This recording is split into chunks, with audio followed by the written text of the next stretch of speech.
Alhamdulillah tadi banyak yang disampaikan oleh Romo Kiai Haji Agus Rajuba Maimun Jubair. Mudah-mudahan apa yang dihajatkan beliau dikabulkan oleh Allah Subhanahu wa taala, mudah-mudahan dijaga oleh Allah Subhanahu wa taala, diberi kesehatan. Amin Allahumma amin. Bismillahil Fatihah.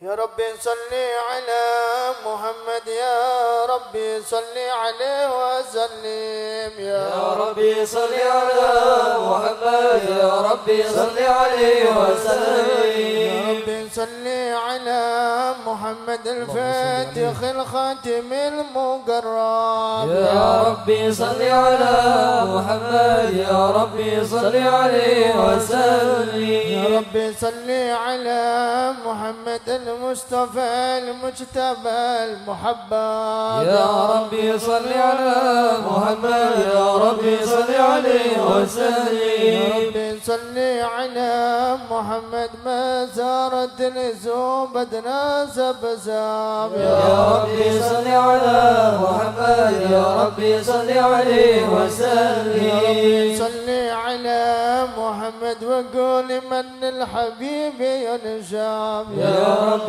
صل على محمد يا رب صل عليه وسلم يا رب صل على محمد واغفر وسامح من كان أظلم يا رب صل على محمد يا رب صل عليه وسلم يا رب صل على محمد وبالغ كل مدلام يا رب صل على محمد يا رب صل عليه وسلم يا رب صل على محمد واسلك بنا ربي خير مدها يا رب صل على محمد يا رب صل عليه وسلم يا رب صل على محمد المصطفى الصادق المصدق يا رب صل على محمد يا رب صل عليه وسلم يا رب صل على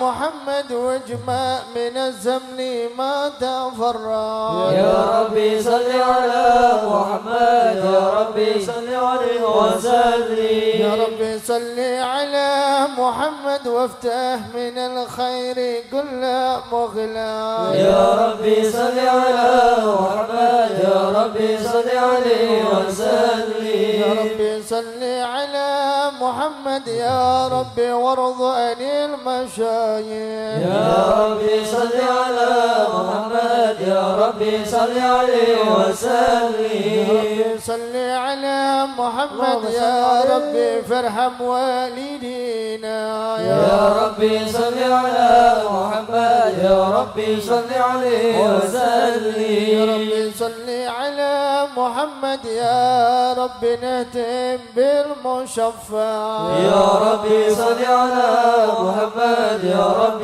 صل عليه وسلم اللهم صل وسلم وبارك عليه وعلى آله رقت عيناي شوقا ولطيبة ذرفة عشقا فأتيت إلى حبيبي فهدى يا قلب ورفقا رقت عيناي شوقا ولطيبة ذرفة عشقا فأتيت إلى حبيبي فهدى يا قلب ورفقا صل على محمد السلام عليك يا رسول الله السلام عليك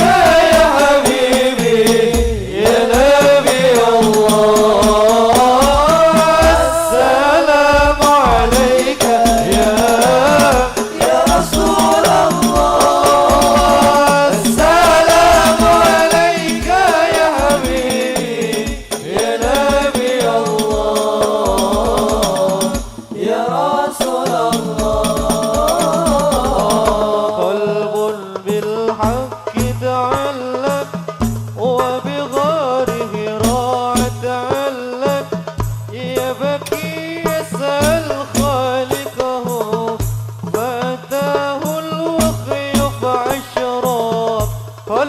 قل بالحق تعلم وبغير مراء تعلم يا بكي يسأل خالقه فأتاه الوحي فأشرى اقرأ اقرأ يا محمد السلام عليك يا رسول الله السلام عليك يا حبيبي يا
اشفع لنا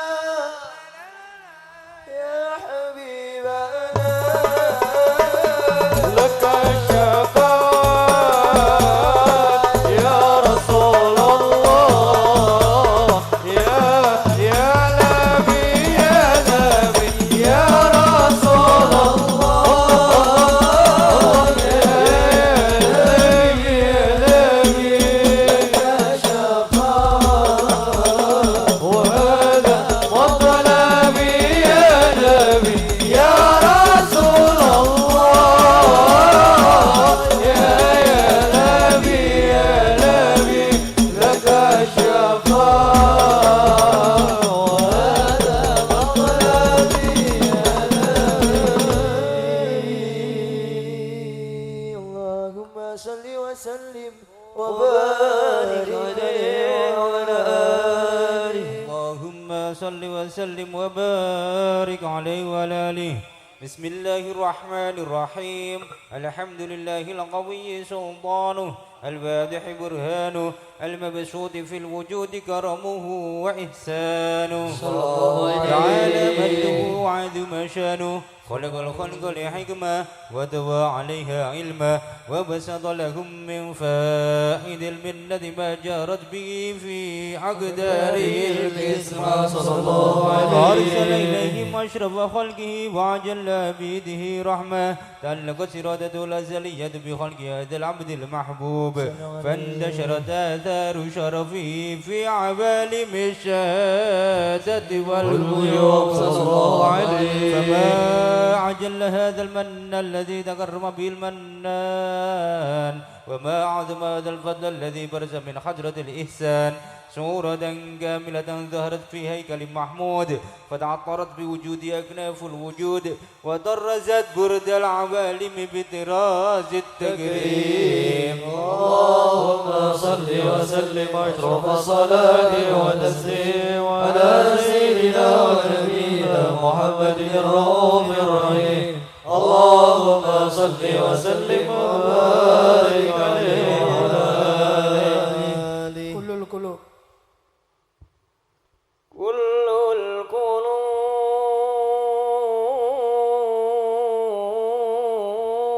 القلوب صلوا عليه كل القلوب إلى الحبيب تميل اللهم صل عليه كل القلوب إلى الحبيب تميل ومعي بذلك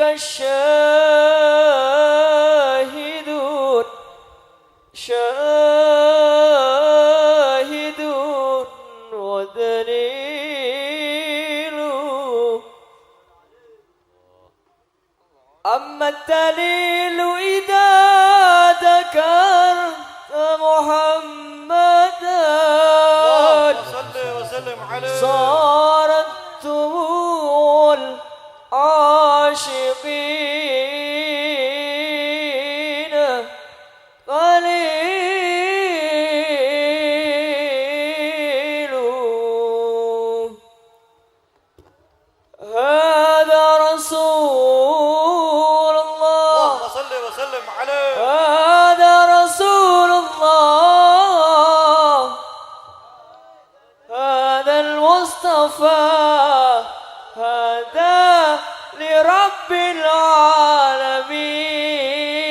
العالمين خليل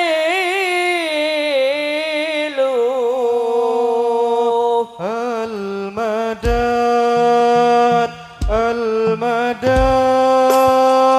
المدد يا رسول الله المدد المدد المدد يا حبيب الله المدد المدد المدد يا رسول الله المدد المدد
يا رب بهم وبآلهم عجل بالنصر وبالفرج يا رب بهم وبآلهم عجل بالنصر وبالفرج يا رب بهم وبآلهم عجل بالنصر وبالفرج يا رب بهم وبآلهم عجل بالنصر وبالفرج يا رب بهم وبآلهم عجل بالنصر وبالفرج.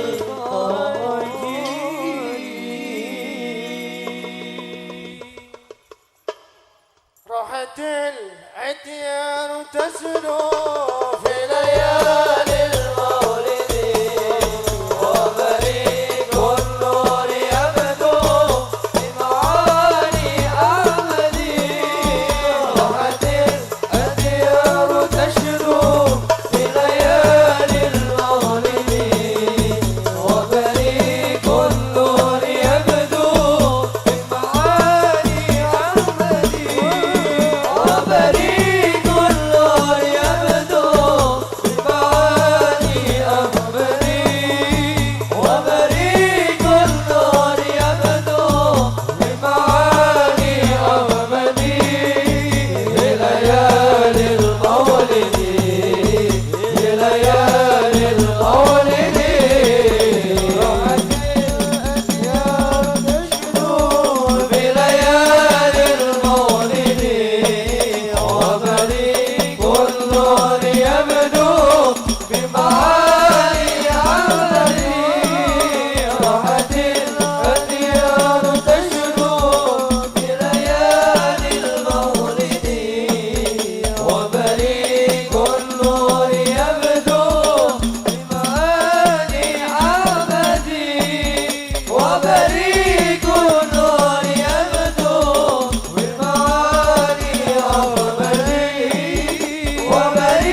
akan rumiyin Mauidhah Hasanah yang kedua dari Romo Ki Haji Mudhofir Anwar Zahid KW dari Jepara.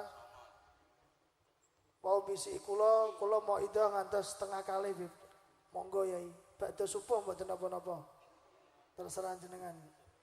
Niki pun do dipasrahno garwane piyambak-piyambak teng mriki sampai subuh. Terserah jenengan sampai jam pinten monggo. Dumateng panjenenganipun Rama Ki Haji Mudhofir kawula aturaken sumangga. Allahumma sholli ala Muhammad. Assalamualaikum warahmatullahi wabarakatuh. Bismillah, alhamdulillah, salatu wassalamu ala rasulillah Muhammadin sallallahu alaihi wasallam ibn Abdillah. La haula wa la quwata illa billah ma ba'du. Para habaib, para alim, para kiai, para ustad, para guru ngaji, tamanipun pengurus masjid, pengurus yayasan, dalam sedaya para pinispuh ingkang sangat pun muliakan Allah Subhanahu wa taala. Masyarakat tamanipun Bapak Petinggi dalam sedaya berangkat ingkang rawuh kang pun muliakan Allah. Bapak Ibu, para kaneman, adik-adik, sedaya majelis zikir, majelis haul ingkang pun muliakan Allah Subhanahu wa taala. Panitia pelaksana pengawasan dalu punika ingkang sangat pun muliakan Allah. Saestu dalu ingkang istimewa kagem kita pansedaya karena pada malam hari ini bertepatan dengan tanggal 22 Desember. Awake dhewe do kathah ingkang supe bilih dinten kala wau malam hari ini tepat hampir setengah 12 meh. Dadi pidatone mbok 3 detik. Niki malam hari Ibu, hari napa? Ibu. Mila mugi-mugi kita pansedaya rawuh wonten mriki termasuk menghormati dhateng ibune kula jenengan. Amin Allahumma. Perjuangan para ibu ingkang dadosaken hasilipun napa kemawon ingkang pun angen-angen dadi iso apik, kepenak lan enak, itu perjuangan dari seorang ibu. Allahumma sholli ala Muhammad. Kang kula aturaken boten kathah keranten kala wau Gus Rojih ingkang kula mboten kampanye engko nek dilapurake niku nyalon DPR RI lewat partai sing gambare ijo. Ning dawuh iku teko ijo sing cetha ta. Aku kebatin atiku ngono niku mbok sing cetha besok coblos aku. Ora malah do coblos awake. Ada pilihan aku upamane ngoten niku lho cara dicethakake. Ngoten dadi ketika kita menjalankan agama anut para habaib, para kiai, kula jenengan salat yo njaluk warah kiai, kula jenengan selawatan yo melu kiai, melu habaib. Engko nek wis tuk wancine milih pimpinan, milih wakil yo padha wae melu kiai, melu habaib. Amin Allahumma. Amin. Nek wau dawuhake ana dite alhamdulillah, ra ana yo innalillah. Ayo wani nyalon nek wani kodol iku ya njen kebangetan to Mas. Lah panjenengane rawuh niki mboten kersa amplop. Dadi mboten panitia mboten ngedalaken napa-napa. Ya angger njaluk besok aku pilihan ngono tok. Dadi jenengan wis padha karo ngamplopi 5 pira ya amplope king sarang to kene pira? 5 juta, 5 juta berarti jenengan iki disumbang 5 juta tapi ora rupa duit. Ngoten nek Pak Inggi ya Pak Inggi. Dadi mulane kersa dirawuhke. Para rawuh ingkang kita mulyakaken, isane kula jenengan iki eling perjuangane wong tuwa termasuk ingkang pun holi panjenenganipun Mbah Lukmanul Hakim, Mbah Lukman Hakim. Kula jenengan niki rumangsa dadi dzurriyahe. Dzurriyah itu ada 2, satu keturunan karena nasab memang itu keturunan asli, turunan. Yang kedua karena bil ilmi, karena beliau seorang pendidik, seorang pejuang agama. Kula jenengan rumangsa nduk nggon kene mbuh sithik mbumbrah iso nglakoni agama. Alhamdulillah. Niki kula jenengan dadi anak putu kabeh. Isane eling maring wong tuane pun dawuhaken iso ziarah kubur, iso salat utuh apik, iso jamaah, mulyake maring wong tuane, rukun karo dulur lan tanggane, nyah-nyoh nek nggon bondo dunyane. Niki kados ingkang pun dawuhaken pun serat inggih wonten ing background. A'udzubillahi minasyaitonirrajim. Ya ayyuhalladzina amanu taqullah. Wahai orang-orang yang beriman, bertakwalah pada Allah. Iki ora bakal iso takwa kejaba lewat pendidikan sing ana nduk kene. Nek jenengan wong kene kok anake nganti ora disekolahke nek nggon kene, diniyahke ora bakal takwa. Tidak akan. Takwa maknane apa? Takut istri tua. Ngono iku rak ndelodok. Nek ora takwa artine apa? Guayane nek ngaji, nek bojone melu sek kaya alim. Tapi engko klimpene bojone wong lanang mek wong wedok iku duwe penyakit mata. Kula wong salesen matur. Wong lanang iku mata keranjang, wis duwe iku lho. Nek roh cahayu ngene iku jek ketok. Najan delik bocahe. Wong wedok iku najan nduk ngarepan tapi kok ora patek ayu ora ketok. Ngono aku nduk ngarepmu. Heeh no. Tapi sik wadon nek ketok ayu. Lah wong wedok ya duwe penyakit mata, tapi ora mata keranjang. Mata duwiten. Ayu nom lho dipek duda, diwayu tuwik ku gelem. Ya Allah, Dik, kowe ayu sik ngono dipek wong tuwik gelem. Lasi Mas timbang kowe ini ngono. Kowe ganteng rak di duit rek ge apa? Batang. Ah iku tuwek kan lumayan ditemberi angko sedhek mati ini. Takwa hasilnya dari sini. Ini pendidikan yang akan mencetak generasi yang takwa. Amin Allahumma. Tak baleni nek wong kene wae anake wis lusut. Ora ana pendidikan, ora lewat kene, ora bakal iso. Wong sowan niku zaman kuno terkenal, zaman bae niki. Wangger duwe dulur wong sowan mesti alim. Bu kitabe, bu Quran masyaallah. Wong Demeling, kula niku Demeling. Wangger duwe mantu dadi wong sowan mesti to, masyaallah iku kiai. Nggih, niku estu teng Plonggo niku terkenal anggo. Ndek mben. Saiki mbuh saiki. Saiki yo ngungkuli wong kono, wong kene ndlodoke yo ora mekakat yo mberah kok piye. Ta ora mberah ndlodok ra. Mane disaduhi ana kok. Aku ngerti wonge mau rak ketok rene. Mane rak basa, mertua disentak. Kowe ngerti apa ta, Mak? Ngono. Ya Allah Gusti. Mertua di ngono aku ngerti apa? Kowe wae entuk anakku kok ngerti apa? Lha mriku wong sowan lor, hati-hati. Muga-muga do takwa. Amin Allahumma. Wa batahu ilaihil wasilah. Wabtahu golek sira kabeh wong sing iman ilaihi maring Gusti Allah al wasilata ing perantara. Kula jenengan niku ora bakal iso usul. Mau lho, awit pertama jak zikir. La ilaha illallah, jak maca selawat. Iki ora tutuk ring nggone Gusti Allah, kecuali nyedak ring para kiai. Lah saiki kiyaine wis rak kanggo. Jenenge Mbah Kasan ndi Kasan ndi? Bentuke tambah taune tambah tuwek wong marani iku. Wis ireng tambah tuwek tah rak patek di dhuwit ta piye? Lha niku estu nek kula jenengan nyedak kiai mangke insyaallah ora perkara piye-piye ora. Aja kuwatir nek kiai wayuh ora bakal. Wong wayuh iku syaraté kudu di dhuwit piye. Mulane cara wong wedok takoni, "Bu, sampean kepengin bojone ndedit mbrah ta ora?" Oh, pengen. Berarti kepengin bojomu wayuh. Wong lanang anggere ditembrah iku klirak-klirik. Nek ra di dhuwit, ha bisa sing wedok batang pe wayuh, nek wayuh apa modal ra duwe. Wa batahu ilaihil wasilah. Cari wasilah perantara. Nggih ngeten iki kula jenengan saat ini ora bakal eling iki hari ibu kecuali dengan perantara hadir di majelis zikir. Amin Allahumma. Awake dhewe ora iso kalimah muni konggon lisan kecuali hadir kok kene selawat semene diaturke karena kita ada perantara. Amin Allahumma. Amin. Wajahidu fi sabilihi. Berjuango jihad. Lah berjuang ini bukan hanya seorang guru. Iya kowe berjuang wong kowe guru mulang. Boten ten gene perjuangan niki masyaallah. Mila beliau Rasul Kanjeng Nabi Muhammad sallallahu alaihi wasallam. Kanjeng Nabi wong sing paling indah. Paling istimewa, paling apik mula wong sak Mekah kabeh niku seneng. Termasuk Pak Dene jenenge Abu Lahab niku ya seneng ring Kanjeng Nabi. Sallallahu Muhammad. Banget senenge ponakane lahir niki merdikake budak sing andani. Mbah, ponakane jenengan lahir jenenge Muhammad sallallahu alaihi wasallam. Nalika niku Kanjeng Rasul seneng kabeh karena belum ada perjuangan. Akan tapi setelah dilantik oleh Allah menjadi rasul umur 40 tahun pas umur pinten? 40 tahun dilantik dadi nabi dadi rasul. Niki malih do getingi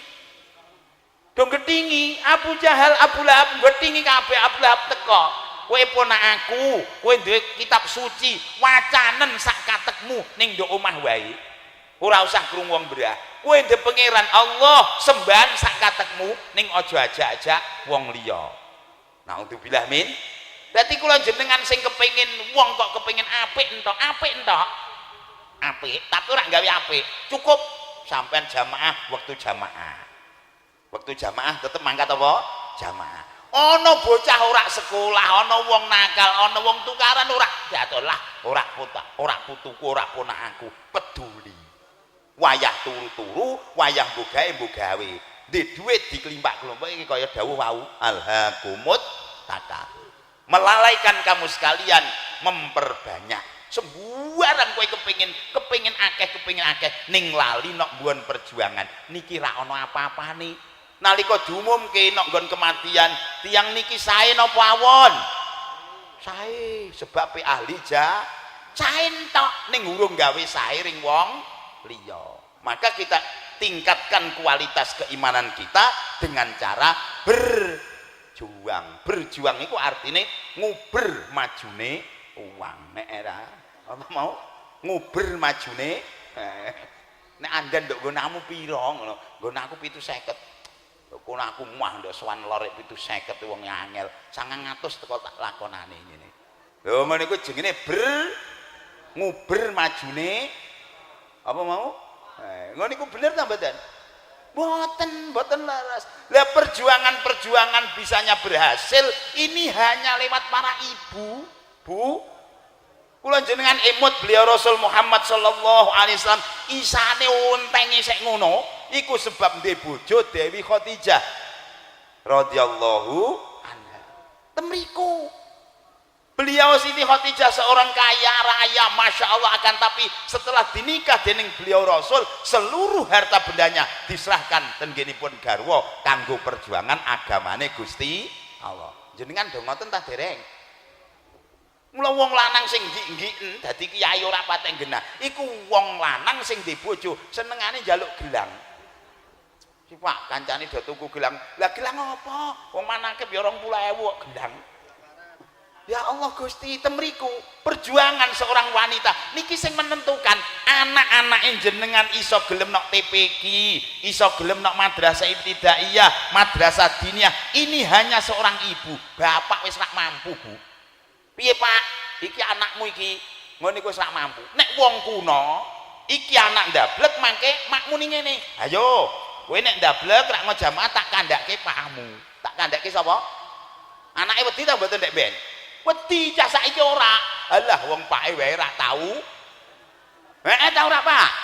Wong kene sing lanang do jamaah ta ora? Ora, aku ngerti. Masjid ora sangeng dibangun wong kuno. Mosok zaman saiki masjid kok eleke ngono. Iku kebangetan wonge tak kebangetan masjide. Lho sebabe apa wonge do ora nyedak rono. Wonge do ora nyedak, seneng mbok gawe apik-apik ning ora gawe apik iman-iman donyane nek kalong. Beliau lupa bahwa harta benda yang kita miliki hanya harta benda yang dititipkan pada Allah Subhanahu wa taala. Allahumma sholli ala Muhammad. Namung perjuangan ibu, mula perjuangan ibu niku nalika enjing mangke tangine dhisik. Nggih ta, Bu?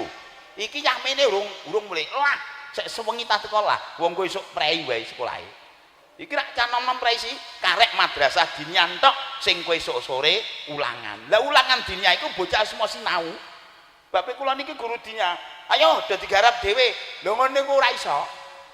Ora iso, Pak. Iki pelajarane apa nih, Pak? Lho malah takon. Lah kowe tak tabok ndasmu ta piye? Wong murid kok malah takon. Wacakno ta, Pak, lah penake. Lho kowe kepiye ta?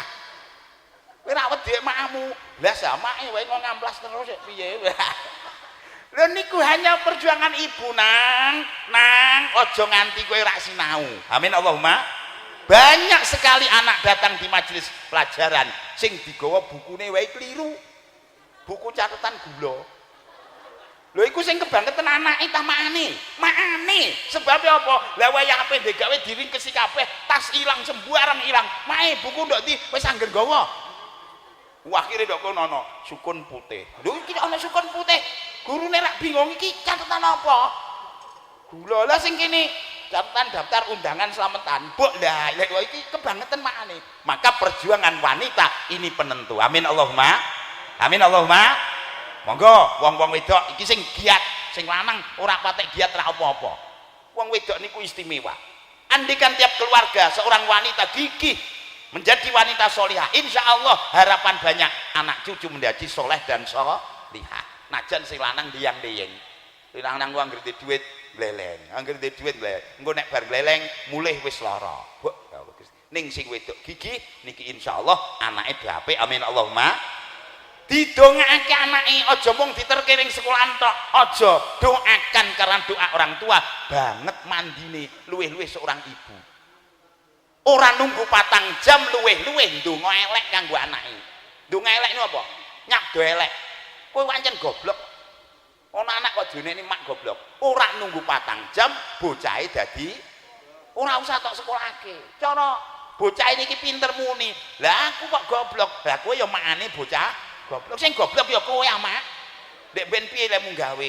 Aku tak rak jarak pakmu njaluk wae ning ngono. Ha ya ku jenenge ki goblok ngono. Kowe iku rak kaya Mbak Ayu ya ancen ora aman nek kaya Mbak Ayu rak mal kembar. Nek ben mung gawe piye? Takon anake pinter. Lek mung gawe pakmu kok sawah lek terus mingkrong ning ngono. Lah iya kowe gelem kowe niku jenenge kowe sing goblok lho. Aja diarani bocah kurang ajar. Mangke nek dadi kurang ajar kula jenengan sing tuwa isin.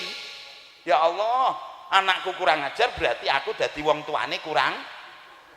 Lho, ucapanmu yang jelek tidak nunggu 4 jam Gusti Allah ndamel wujud. Maka wong wedok kudu ngaji, wong lanang ya tunggale. Lah kesempatan ngaji niki wong wedok luwih mbrah. Anggrina ana muslimatan, ana PKK, ana sembarang itu dikatakan jamaah ngaji. Wong lanang hanya 2. Siji Jumatan nek nggon khotbah ngono wae do ngantuk. Enek sing gelem teko, sing gak gelem tekane kari. Engko mulih dhisik, iku Jumatan. Nomor 2 ndok nggon kematian. Ndok nggon apa? Mitung dina kok kiai rak lucu, rak diundang. Aja ngundang wong iku. Lho akhire wong lanang ya wis angger, sing penting lunga entuk rokok. Lah, sing penting entuk apa? Lho temriku, wong wedok monggo doakan. Yang selanjutnya berikan rizki pada anakmu, bekal sang kanggo anakmu, rizki sing ini perjuangane kula jenengan mila wajahidu fisabilillah. Berjuang ngono nek nggon agama Gusti Allah. Sekolah niki ora gang suwe arep ambruk nek kula jenengan ora merjuang. Carane piye? Sing duwe ilmu mulango. Amin Allahumma. Sing duwe anak parakno, sing duwe duit kumpulno ndok kene, gen terusake perjuangan. Allahumma. Sing dadi pejabat Pak Petinggi, muga-muga dadi petinggi sing barokah. Allahumma. Ning mikir ke sekolahane guru-guru iku nek iso bayarane petinggi iku dikekke guru. Wis iki lho bayaranku. Amin Allahumma. Oh, bocah-bocah diparakake temenan. Wajah itu fisabilillah. Sing duwe tenaga aja iman-iman. Bantu kebutuhan agamane Gusti Allah. La'allakum tuflihun. Jawab tengenipun Al-Qur'an. Pasti la'alla nek nggon Qur'an iku tahqiq. Ora menawa-menawa mboten. Pasti kamu akan menjadi orang yang bahagia. Amin Allahumma amin. Niku ingkang kita aturaken mugi wonten manfaat barokahipun. Wal afu minkum. Assalamualaikum warahmatullahi wabarakatuh.